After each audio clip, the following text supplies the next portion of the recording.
Oi, pessoal! Bem-vindos à aula de História do Brasil sobre o processo de independência do Brasil.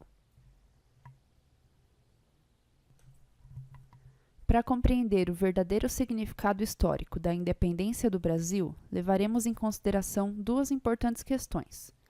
Em primeiro lugar, temos que entender que o 7 de setembro de 1822 não foi um ato isolado do príncipe Dom Pedro, e sim um acontecimento que integra o processo de crise no antigo sistema colonial, iniciada com as revoltas de emancipação no final do século XVIII.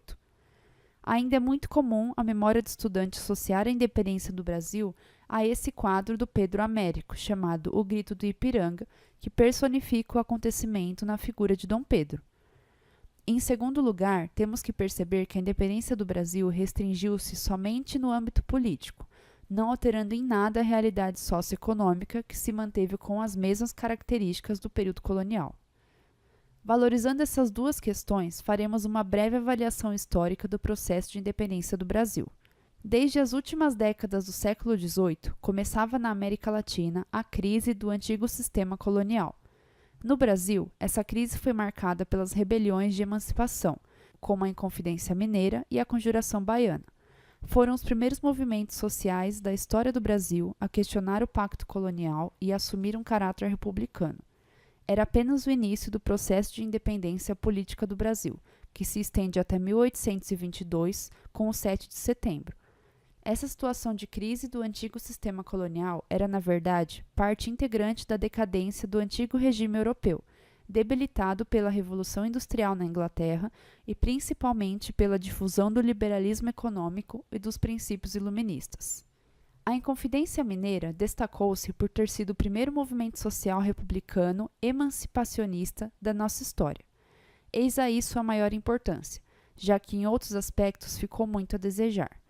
Sua composição social, por exemplo, marginalizava as camadas mais pobres, configurando-se num movimento elitista, estendendo-se no máximo até as camadas médias da sociedade, com intelectuais, militares e religiosos. Outros pontos que contribuíram para debilitar o movimento foi a precária articulação militar e a postura regionalista, ou seja, eles reivindicavam a emancipação e a república para o Brasil, mas na prática eles se preocupavam só com os problemas de Minas Gerais. O mais grave foi a ausência de uma postura clara que defendesse a abolição da escravidão. O resultado desse movimento foi assinalado quando o governador Visconde de Barbacena suspendeu a derrama, que seria o pretexto para começar a revolta, e esvaziou a conspiração, iniciando prisões acompanhadas de uma verdadeira devassa. Então, na realidade, quando o governador suspendeu uma das principais críticas, o movimento todo caiu e os líderes do movimento foram presos e enviados para o Rio de Janeiro, onde responderam pelos crimes de inconfidência, que significa falta de fidelidade ao rei, e foram condenados. Todos negaram sua participação no movimento, menos Joaquim José da Silva Xavier, o alferes conhecido como Tiradentes, que assumiu toda a responsabilidade como líder do movimento. Portugal, então, decidiu que a morte de todos os inconfidentes seria revogada, menos a de Tiradentes, que serviu como bode expiatório. Alguns têm a pena transformada em prisão temporária, outros em prisão perpétua, mas Tiradentes, que era o mais baixo em condição social, foi o único condenado à morte por enforcamento. Sua cabeça foi cortada e levada para Vila Rica. O corpo foi esquartejado e espalhado pelos caminhos de Minas Gerais. Era um exemplo cruel que ficava para qualquer outra tentativa que quisesse questionar o poder da metrópole. O esquartejamento do Tiradentes foi um exemplo que não assustou todo mundo, porque 9 anos mais tarde iniciou-se na Bahia a Revolta dos Alfaiates, também conhecida como Conjuração Baiana. A influência maçom dos Cavaleiros da Luz deu um sentido mais intelectual ao movimento, que contou também com uma ativa participação de camadas populares como os alfaiates João de Deus e Manuel dos Santos. Eram pretos, mestiços, índios, pobres em geral, além de soldados e religiosos.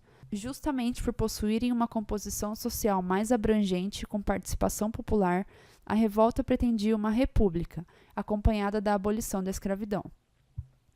Controlado pelo governo, as lideranças populares do movimento foram executadas por enforcamento, enquanto que os intelectuais foram absolvidos, ou seja, mais uma vez a camada mais pobre tomou a pena mais dura. Outros movimentos de emancipação também foram controlados, como a Conjuração do Rio de Janeiro em 1794 e a Revolução Pernambucana de 1816.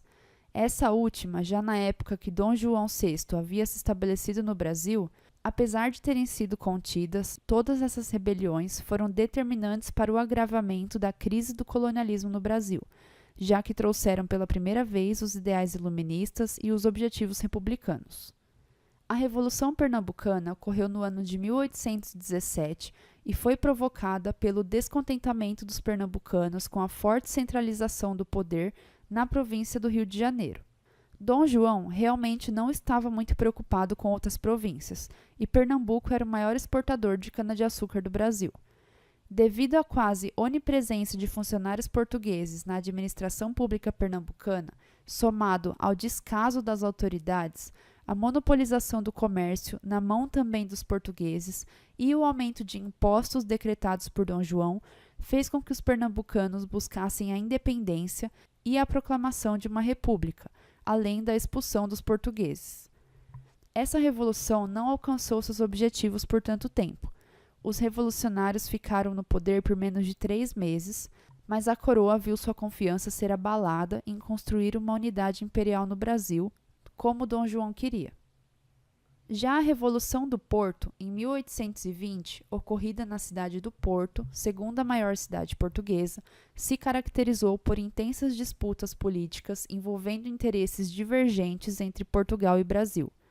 Críticos da época afirmavam que a instalação da administração do Império Português na cidade do Rio de Janeiro teria sido prejudicial a Portugal, mas o príncipe de Portugal, Dom João, sentiu-se forçado devido à pressão de Napoleão.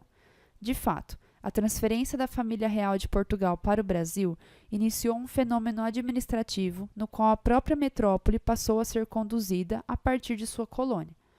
Somaram-se uma série de outras decisões tomadas pelo então príncipe regente, Dom João VI, que concorreram para a exaltação dos ânimos de grandes parcelas da sociedade portuguesa e brasileira. A primeira medida adotada por Dom João VI ao chegar no Brasil foi assinar o Tratado de Abertura dos Portos em 1808.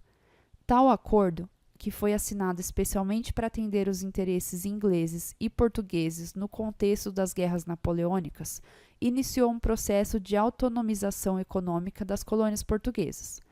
Tal medida também deixava clara a intenção de Dom João VI permanecer no Brasil.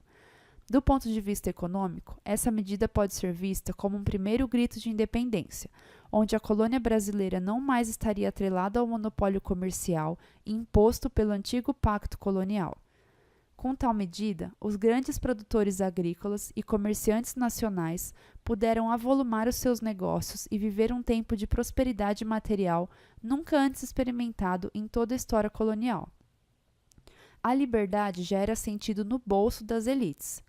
Se o que define a condição de colônia era o monopólio imposto pela metrópole, em 1808, com a abertura dos portos, o Brasil deixava de ser colônia, e o monopólio não existia mais. Rompia-se o pacto colonial e atendia-se assim os interesses da elite agrária brasileira, acentuando as relações com a Inglaterra em detrimento das tradicionais relações com Portugal. Esse episódio, que inaugura a política de Dom João VI no Brasil, é considerado a primeira medida formal em direção ao 7 de setembro. Ainda em 1815, tropas europeias derrotaram definitivamente o exército de Napoleão Bonaparte na Batalha de Waterloo, iniciando um processo de restituição dos territórios dos antigos estados europeus que foram anexados à França no contexto da expansão imperial de Napoleão. A insatisfação portuguesa só tendia a aumentar com as conquistas brasileiras. É nesse contexto que, em 1820, iniciou-se uma revolta que exigia a volta do rei para Portugal e a formação de uma Assembleia Constituinte para fundamentar a administração do novo governo após a restauração. Com receio de perder o trono português, Dom João VI retornou a Lisboa, deixando seu filho Dom Pedro I no governo do Brasil. Em Portugal, a formação das Cortes para elaborar uma Constituição de caráter liberal também se caracterizou por uma proposta de subordinação da coroa ao legislativo, criando uma espécie de monarquia constitucional. Além disso, tentaram empreender a recolonização do Brasil e restaurar sua antiga condição de colônia portuguesa.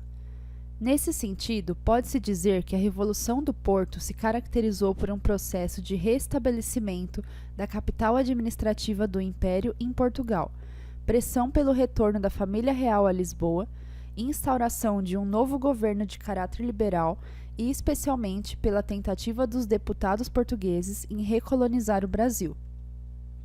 No entanto, as pressões exercidas em Portugal concorreram para um movimento que impulsionou o processo de independência do Brasil em 1822. Após o retorno de Dom João VI, os ânimos se acalmariam por um breve período, mas somente até o despontar de novas revoltas de caráter liberal não muito distantes daquele evento. A vinda da família real deve ser citada nesse momento como o primeiro motivo que levou à independência do Brasil, mesmo que de forma superficial. É bom lembrar que não era a intenção de Dom João transformar o Brasil em um país independente, quando aceitou a ajuda inglesa e atravessou o Oceano Atlântico para fugir de Napoleão. Mas o fato trouxe ao Brasil mudanças significativas. Assim que chegou ao Brasil, Dom João abriu os portos às nações amigas e estabeleceu tratados de comércio, liberando a entrada de produtos não portugueses no Brasil, contrariando o pacto colonial. A Inglaterra foi a principal beneficiada com esses tratados, pois ficou com as menores taxas alfandegárias, mas o fato é que o Brasil não fazia mais comércio somente com Portugal, e isso era o mais importante. A vinda da família real representava a proximidade dos brasileiros e portugueses residentes no Brasil com o poder. Essa proximidade não permitia debates dos setores politizados com o poder absoluto representado pela figura de Dom João, mas alguns hábitos da realeza começaram a receber alguns questionamentos da sociedade, pois toda a corte era sustentada pelos impostos pagos à coroa pelo Brasil. Em 1815, quando Portugal estava em desvantagem no Congresso de Viena, o Brasil foi elevado à condição de Reino Unido de Portugal, Brasil e Algarves. O Brasil então passou a ser a sede do governo português. Essa proximidade da família real com o Brasil e o aumento da importância da colônia vai estimular duas revoluções que também merecem destaque no processo de independência, como a gente falou, a Revolução Pernambucana e a Revolução do Porto. Em 1821, para aplacar os ânimos dos portugueses e manter o poder absoluto em seus domínios, Dom João resolveu voltar a Portugal, como eu disse, deixando no Brasil o príncipe regente, Dom Pedro I. O momento político do Brasil era turbulento e Dom Pedro estava entre as opiniões de três partidos políticos: o português, formado pelos funcionários da corte, comerciantes e elites nordestinas; o brasileiro, formado pelas elites do Sudeste de orientação mais conservadora e maioria brasileira; e o radical, formado por elementos do povo considerado mais radicais, obviamente, de orientação republicana, também de maioria brasileira. Só o Partido Português era completamente formado por portugueses. O Partido Brasileiro e o Radical era a maioria brasileira. Dom Pedro e seus aliados eram simpatizantes do Partido Brasileiro, até porque vários maçons eram filiados a esse partido e Dom Pedro era maçom. Mas não era somente por isso. É que o Partido Brasileiro inicialmente defendia a manutenção da monarquia. Em 9 de dezembro de 1821, chegou ao Rio de Janeiro o decreto da corte que determinava o término da regência e o imediato retorno de Dom Pedro a Portugal, a obediência das províncias a Lisboa, uma vez que as províncias brasileiras até então respondiam ao Rio de Janeiro, e a extinção dos tribunais do Rio de Janeiro.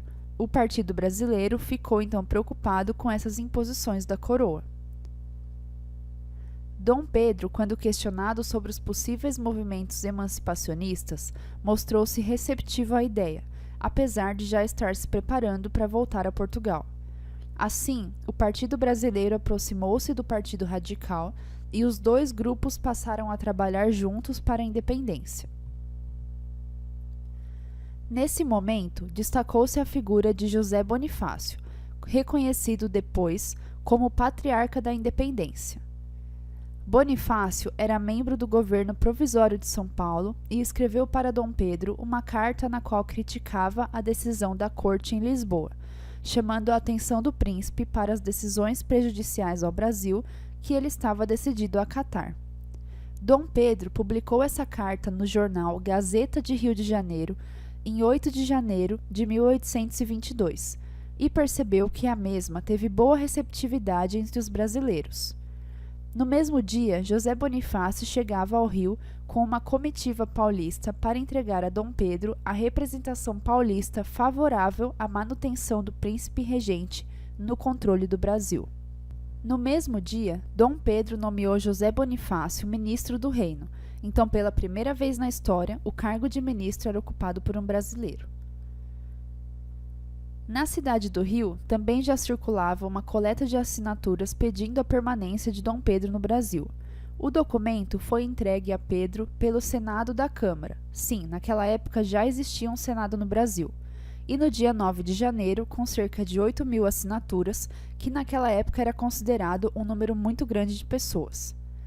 Em resposta, Dom Pedro decidiu desobedecer às ordens da corte portuguesa e permanecer por aqui, pronunciando a famosa frase: "Se é para o bem de todos e a felicidade geral da nação, estou pronto, digam ao povo que fico." Esse dia, lógico, ficou conhecido como o Dia do Fico. Dom Pedro, então, ganhou grande apoio popular com essa decisão e, em 16 de fevereiro, um conselho de procuradores gerais foi convocado com a intenção de resistir à recolonização proposta por Portugal para o Brasil. É claro que Dom Pedro decidiu ficar bem menos pelo povo e bem mais por causa da aristocracia, que iria apoiar ele como imperador em troca da futura independência e não alterar a realidade socioeconômica colonial. Contudo, o Dia do Fico era mais um passo para o rompimento definitivo com Portugal. Então, só para ficar claro, Dom Pedro não ficou porque ele queria que a população gostasse dele ou porque ele queria ser amigo da população e ajudar a população que queria independência. Ele ficou porque ele sabia que, como ele era muito popular, mesmo tendo a independência, nada ia mudar de verdade e ele ia continuar no poder, só que como imperador. Em maio, Dom Pedro aprofundou-se ainda mais o problema com a corte portuguesa, ao decretar o Cumpra-se, um documento que determinava que uma ordem da coroa portuguesa só teria validade no Brasil caso recebesse o aval do regente, que era ele. Enquanto isso, o Partido Radical, comandado por Gonçalves Ledo, pediu a Dom Pedro a convocação de uma Assembleia Constituinte, que foi convocada então dia 13 de junho. Apesar dos apelos da área mais conservadora do Partido Brasileiro, com José Bonifácio incluso, a pressão popular levou a convocação adiante. Essa Assembleia mostrou-se favorável à manutenção da aliança entre Portugal e Brasil, porém, a coroa continuava exigindo o retorno de Dom Pedro I a Portugal. No dia 7 de setembro, Dom Pedro voltava de Santos com sua comitiva. Quando estava parado próximo ao riacho Ipiranga, um mensageiro os alcançou e entregou ao regente 3 cartas. Uma da coroa, em que seu pai Dom João exigia sua imediata volta e submissão à coroa. A segunda carta era de José Bonifácio, aconselhando Dom Pedro a romper relações com Portugal completamente. E a terceira era de sua esposa, a princesa Maria Leopoldina, apoiando a decisão de Bonifácio e aconselhando Dom Pedro: "O pomo está maduro, colhe-o já, senão apodrece." Dom Pedro, após refletir sobre as cartas, rompeu definitivamente as relações com Portugal, como José Bonifácio aconselhou, e pronunciou a famosa frase às margens do rio Ipiranga: "Independência ou morte." Estava então proclamada a independência do Brasil. Chegando no Rio de Janeiro, dia 14 de setembro de 1822, Dom Pedro foi então aclamado imperador constitucional do Brasil. Era o início do Império, fim da monarquia, embora a coroação apenas se realizasse no dia 1º de dezembro de 1822. A independência não marcou nenhuma ruptura com o processo de nossa história colonial. As bases socioeconômicas, por exemplo, trabalho escravo, a monocultura e o latifúndio, que representavam a manutenção dos privilégios da aristocracia, ficaram sem mudanças. O 7 de setembro foi somente a consolidação de uma ruptura política, que já começara 14 anos atrás com a abertura dos portos. E agora a gente vai ver algumas questões para exercitar tudo o que foi falado. Leia as alternativas abaixo sobre o processo da independência do Brasil e assinale se as mesmas são verdadeiras ou falsas. 1. A abertura dos povos brasileiros às demais nações do mundo pode ser vista como um primeiro grito de independência, em que a colônia brasileira não mais estaria atrelada ao monopólio comercial imposto pelo antigo pacto colonial. Essa, como a gente conversou, é verdadeira. Como resposta à imposição das cortes pelo seu retorno a Portugal, Dom Pedro I firmou uma resolução onde dizia que nenhuma ordem vinda de Portugal poderia ser adotada sem sua autorização prévia. Sim, isso também aconteceu. Então, essa é verdadeira. 3. No contexto de acirramento das tensões entre as cortes e a colônia portuguesa, o príncipe regente baixou os impostos e equiparou as autoridades militares nacionais às portuguesas. Essa também é verdadeira. Dom Pedro I incorporou figuras políticas contra a independência aos quadros administrativos de seu governo, como José Bonifácio, defensor da situação colonial brasileira e do poder régio português, pretendendo com essa manobra enganar as cortes de suas reais intenções. Essa é falsa, porque José Bonifácio não defendia o sistema colonial e nem o poder português. José Bonifácio defendia a independência. Então, aqui está. As 3 primeiras são verdadeiras e a última é falsa. Próxima questão. Um evento ocorrido em Portugal foi de suma importância para a deflagração da independência do Brasil, já que obrigou Dom João VI a cruzar novamente o Atlântico em retorno a Portugal. Qual foi esse evento? Como a gente conversou, foi a Revolta Liberal do Porto, que foi quando o Brasil deixou de fazer comércio exclusivamente com Portugal e abriu os portos inicialmente para a Inglaterra, mas o fato importante é que tinha quebrado o regime colonial, tinha quebrado o monopólio e isso era mais um passo em direção à independência, então foi muito importante. Próxima. O processo de independência do Brasil caracterizou-se por a. Ser conduzido pela classe dominante, que manteve o governo monárquico como garantia de seus privilégios. B. Ter uma ideologia democrática e reformista, alterando o quadro social imediatamente após a independência. Então, essa é mentira, não alterou o quadro social, lembra que a gente conversou? Só alterou a esfera política. As bases socioeconômicas não se alteraram. C. Evitar a dependência dos mercados internacionais, criando uma economia autônoma. D. Grande participação popular, fundamental na prolongada guerra contra as tropas metropolitanas. E E. Promover um governo descentralizado e liberal através da Constituição de 1824. Como a gente pode ver, a resposta dessa questão é a alternativa A.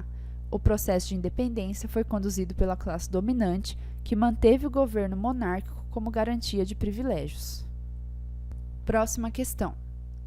A respeito da independência do Brasil, é válido concluir que as camadas senhoriais, defensoras do liberalismo político, pretendiam não apenas a emancipação política, mas também a alteração das estruturas econômicas. B. O liberalismo defendido pela aristocracia rural apoiava a emancipação dos escravos. C. A independência brasileira se caracterizou por ter sido um processo revolucionário com a participação popular. D.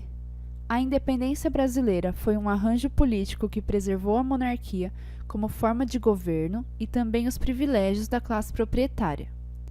E. A independência brasileira resultou do receio de Dom Pedro I de perder o poder aliado ao seu espírito de brasilidade. Como a gente pode ver, a resposta é a alternativa D. A independência brasileira foi um arranjo somente político, que preservou a monarquia como forma de governo, porque ainda continuava sendo Dom Pedro I e ele continuava sendo imperador, e também os privilégios da classe proprietária. Como a gente falou, nada mudou socialmente. As estruturas do regime colonial se mantiveram, mas agora o Brasil era chamado de independente. Próxima questão. Sobre a independência do Brasil, é incorreto afirmar que a. Resultou de um processo político comandado pelos grandes proprietários de terra.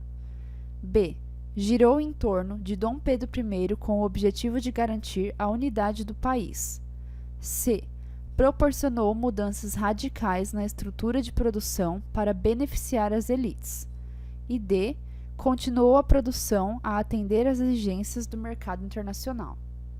Como a gente conversou, o incorreto é a C, que proporcionou mudanças radicais na estrutura de produção. Não teve mudança radical nenhuma. Como eu disse, a parte socioeconômica continuou a mesma. Foram mudanças somente políticas. Então, o trabalho escravo, a monocultura e o latifúndio continuaram. É isso, pessoal. Espero que vocês tenham gostado dessa aula. Espero que vocês tenham entendido. E a gente se vê na próxima. Até mais!